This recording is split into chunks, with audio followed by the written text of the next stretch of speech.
Nosotros, por fe, creemos que Cristo está presente en la Eucaristía. En este extraordinario Jueves Santo, el Señor instituye este sacramento. Invita a sus sacerdotes a que hagan esto en memoria de Él. Y esto se hace por generaciones. Además, Él dice que Él estará siempre con nosotros hasta el final de los tiempos. El arzobispo de Buenos Aires, el cardenal Jorge Bergoglio, en octubre del año 99, me escribe una carta: doctor, quisiera que me ayude a investigar una hostia que sangró el año 96 en Buenos Aires. Yo quise saber si en la historia de la Iglesia hubo algunos fenómenos anteriores, milagros eucarísticos. Entonces yo viajé a varios lugares. Cuando nosotros comulgamos, vemos esta forma y por fe creemos que Cristo está presente en la Eucaristía. Una de estas hostias consagradas sangra en Buenos Aires. Cuando yo quiero ya dedicarme al caso, viajo a varios lugares y descubro que durante la historia de la Iglesia hubo otros fenómenos eucarísticos. El primero que registra la historia de la Iglesia Católica ocurre en una población italiana, en Lanciano, a 200 kilómetros al este de Roma, donde un sacerdote, conocido como un miembro de la Orden de San Basilio, celebraba la Eucaristía y dudó si Cristo estaría presente. Cuando él dudó, la hostia empezó a sangrar. La hostia se consolidó en una sustancia sólida, carnosa, y se conservó durante muchos años, hasta el presente. Lo que era el vino se convirtió en una sustancia grumosa. Y la Conferencia Episcopal Italiana pidió que el científico, el profesor Odoardo Linoli, estudiara este caso, y él demostró que la sangre, el vino convertido en sangre, correspondía a sangre humana de tipo AB. Y esto es interesante porque es el mismo tipo de la sangre que hay en la sábana santa. Y lo que era la carne, él definió como músculo del miocardio ventrículo izquierdo, o sea, músculo del corazón. Este es el primer caso reconocido por la Iglesia como milagro eucarístico. 5 siglos más tarde, en el siglo XIII, ocurre otro fenómeno de efusión de líquido sanguíneo. Hay un combate en España entre los musulmanes y los soldados españoles. El capellán celebra la Eucaristía para dar la comunión a 5 capitanes y él mismo iba a comulgar. Pero cuando él iba a dar la comunión, luego de la consagración, empieza el conflicto bélico. Entonces él toma el corporal y esconde las hostias consagradas en ese corporal. Cuando termina la contienda, él va a buscar el corporal y encuentra que todas las hostias habían sangrado. Los expertos dicen que es una muestra de un Dios vivo presente que obviamente se desangra al ver que sus hijos siguen matándose entre ellos. Esto ocurre en Daroca en 1239. Daroca está a 90 kilómetros de Zaragoza y si ustedes van pueden observar este caso.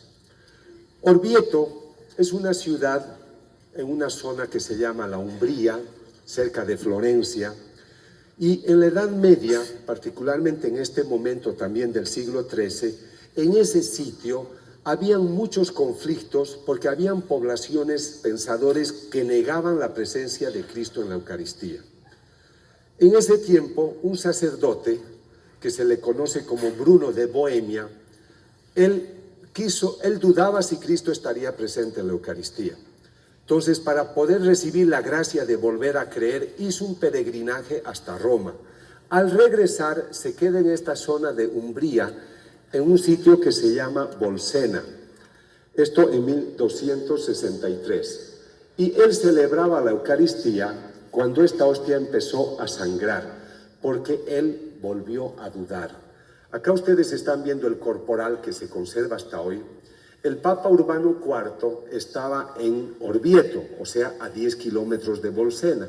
Cuando se enteró del caso, él quiso ver este corporal, si ustedes van al sitio también lo pueden ver hasta el día de hoy, y él, impresionado por lo que vio, estableció la famosa fiesta de Corpus Christi. Entonces, esta fiesta que tenemos hoy, nosotros, deriva de este milagro eucarístico. Ahora, Casia es una población también de la Umbría. Yo he viajado a todos estos sitios y acá me encuentro un documento que relata lo siguiente. En Casia había un sacerdote que empezó a perder devoción a la Eucaristía. Celebraba las misas de manera rutinaria, no tenía entusiasmo. Un día le llaman y le dicen: padre, hay un enfermo que necesita la Eucaristía, por favor llévele la comunión. El sacerdote va al tabernáculo, toma una forma y la coloca en un libro. Y el libro lo coloca bajo el sobaco y así lleva la comunión. Cuando él está delante del enfermo, abre el libro y descubre que la hostia estaba sangrando. Por eso ustedes pueden ver un cuadro blanco de papel, porque la hostia se pegó al papel y tuvieron que cortar la hostia con el papel. Los expertos hablan de la irreverencia que el sacerdote tuvo con esta forma y por eso hubo esta efusión. Pero si esto puede ocurrirle al sacerdote, también el laico puede ser muy irreverente. En el siglo XVI se ha ido imponiendo la teoría o la propuesta de Heinrich Enrico Zwinglio. Él decía que Cristo no estaba presente en la Eucaristía. Y hubo muchos combates. Habían esas épocas donde las personas formaban escuadrones militares para pelear por temas religiosos. Unos soldados entraron a la iglesia de Gorkum en Holanda. Uno de los soldados tomó las hostias del tabernáculo y las tiró al suelo. Cuando se acercó a una de ellas, la pisoteó. Cuando retiró el taco, él vio que la hostia que él había pisado tenía 3 orificios. Yo viajé a este lugar porque quería tomar una muestra de sangre para el análisis, pero las muestras son muy pequeñitas. Hoy se conserva esta forma en el Escorial, en España, porque los holandeses obsequiaron la hostia al rey de España. Y el último caso que veo es el de Finca Betania en Venezuela, donde el sacerdote colombiano Oti Aristizábal celebraba la Santa Misa y durante la elevación la hostia empezó a sangrar. El obispo del lugar, Monseñor Pío Belo Ricardo, un obispo jesuita, hizo las investigaciones, descubrió que esto era sangre humana, hubo una sanación importante de un médico que tenía cáncer a la próstata y se sanó milagrosamente. Entonces el obispo hizo un documento declarando esto como un caso sobrenatural. Estos son todos los antecedentes que tengo antes de iniciar mi investigación con el cardenal Jorge Bergoglio. Este cardenal es el actual arzobispo de Buenos Aires. Una persona se había acercado a comulgar recibiendo la Eucaristía en la mano y se le cayó. Cuando se le cayó, no la quiso levantar la hostia y se salió. Otra persona levantó la hostia y la puso cerca del altar. Terminó la misa y el padre Alejandro toma la hostia, aquí está cuando yo lo he ido a entrevistar, y toma la hostia y la deposita en un recipiente con agua. Es norma de nuestra iglesia que si hay ese accidente se coloca la forma en agua porque cuando se extingue ya no hay la forma. En ese caso ya no está tampoco el Señor y esa agua la echan a una planta o a un jardín. Él quería hacer eso. Cuando a los 11 días, el 26 de agosto, él abre el tabernáculo para ver si ya se había disuelto la hostia, encuentra una sustancia rojiza en la hostia que además se ha difundido a toda la hostia. Entonces él se sorprende, habla con los 5 sacerdotes que han visto el caso, yo los he entrevistado, y a una señora que era ministro de la comunión, y ellos van donde el arzobispo para hacer un estudio, el 96. Y el obispo dice: mira, yo ya estoy renunciando, soy anciano, va a venir otro arzobispo, mejor que haga él el estudio. Entonces pasaron 3 años hasta el año 99, cuando me llaman para empezar la investigación. Yo viajo el 6 de octubre, hago entrevistas a todos los sacerdotes sobre lo que ha ocurrido, pero tengo una sorpresa interesante. Ellos me dicen, doctor, la hostia que usted está estudiando es del 96, pero le vamos a decir algo. El año 92 también sangró otra hostia en mayo.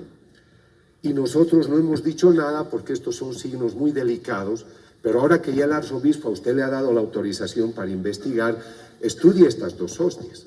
Entonces, en esa parroquia han exudado 2 hostias, una el 92 y otra el 96. Estas son secuencias en las que yo estoy tomando las muestras, y los sacerdotes, una de las muestras, pensando que lo hacían bien, han colocado en agua destilada. Y por cierto, el peor modo de conservar una sustancia orgánica es en agua destilada. Entonces yo estaba muy preocupado de que por eso no encontraría resultados interesantes. Y yo tomo 2 muestras. A la sazón el cardenal Joseph Ratzinger, que era presidente del Dicasterio para la Doctrina de la Fe, se ha enterado del fenómeno y escribe una carta a la Argentina, es la que ven, dice: yo quiero estar informado sobre todos los avances de esta investigación. Pero acá ya vienen los primeros descubrimientos muy valiosos. Acá ciertamente hay médicos, laboratoristas, químicos. Cualquier médico sabe que cuando se extrae sangre y al hacer el análisis de laboratorio, podemos obtener lo que se llama la fórmula leucocitaria. En la sangre hay una variedad de glóbulos blancos con características específicas. Los padres de la parroquia, cuando vieron la primera hostia que sangró, tenían una parroquiana química. Por favor, analiza esto. Ella tenía laboratorio. Y ella descubre, aquí tienen el informe, que es sangre humana y que además tiene toda la fórmula leucocitaria. Y ella se sorprende.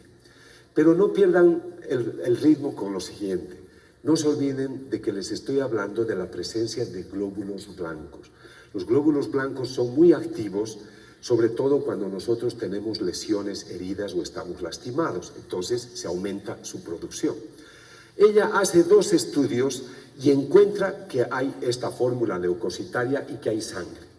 Lo que ella no ha hecho ha sido estudio genético, porque el 92, pues eso no estaba al alcance fácilmente. Pero cuando yo tomo la muestra, llevo estas características al laboratorio en San Francisco y ellos me dicen: doctor, se trata de sangre humana y hemos encontrado una pequeña cantidad de ADN. O sea, esta sangre es de un ser humano y tiene la característica biológica de un ser vivo como nosotros. Lo que usted tiene acá es sangre humana y hay ADN. Entonces yo, con las 2 muestras, en 3 meses le damos el primer resultado. Y me dicen: hemos encontrado sangre humana con muestras mínimas de ADN. Se trata realmente de sangre humana. Era la primera hostia que yo estudiaba, eran las primeras 2. Y yo dije: gracias, hasta luego. Y me dicen: no, doctor, tenemos que pedir ayuda al doctor Robert Lawrence. ¿Por qué al doctor Lawrence? Y yo me aterrorizo, porque ustedes no deben pensar que estos estudios me paga la Iglesia Católica. Estos estudios los tengo que financiar